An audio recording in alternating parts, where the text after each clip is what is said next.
Fashionable అయిపోయింది ఇదంతా. ఇది చేసేటిదంతా కొంచెం భక్తి లేక, శ్రద్ధ లేక, ఏం లేక ఎవరు పడితే వాళ్ళు కండువ వేసేసుకొని చేసేస్తున్నారు.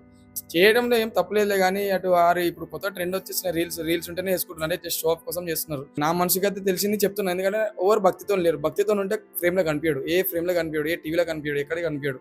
నీకు భక్తి ఉంటే గుళ్ళోనే కనిపిస్తాడు. మనుషులు గుళ్ళలో ఉండట్లేరు. గుళ్ళ కంటే బయట పబ్లిక్ గార్డెన్‌లోనే మన రీల్స్‌లలో అక్కడ ఇక్కడ చాలా ఎక్కువ తిరిగేస్తారు. చాలా చూస్తున్నాం మనం. ఎందుకంటే ఫోన్ ఓపెన్ చేస్తే దునియా కనిపించేస్తుంది. సో, అట్లా మన ఇండికేషన్ ఏందంటే మాకు గూడా మేమిట్లా ఫస్ట్ టైమ్ పెట్టిన తర్వాత మంచిగుండే. సెకండ్ టైమ్ పెట్టిన తర్వాత మాకు తెలిసి మా దాంట్లో ఎవరో సంథింగ్ అంటే మాకు తెలియక ఏదో జరిగినది మిస్టేక్. మిస్టేక్ అయినందుకు ఇప్పుడు అక్కడ జరిగిన ఒక సందర్భం వల్ల 20 మందికి షాక్ కొట్టింది. ఎప్పుడు నిమజ్జనం రోజు తీసే రోజు షాక్ కొట్టింది. అది ఏ తప్పులేనో తెలియదు. ఇంగ అప్పుడప్పుడు ఒక పర్సన్ కొంచెం ఏమంటారు అన్‌కాన్షియస్ అయిపోయిండు. అన్‌కాన్షియస్ అయిపోయి మన పోలీసు రక్షక ఉంది గదా! రక్షకులు తీసుకొని ఎళ్ళిపోయి నిమ్స్‌లో అడ్మిట్ చేసిండే. ఆ దేవుని దయ వల్ల మనోనికి ఏం కాలే. ఇప్పుడు కూడా చాలా హ్యాపీగా ఉన్నాడు మనోడు. మంచిగా ఉన్నాడు ఇప్పుడు కూడా.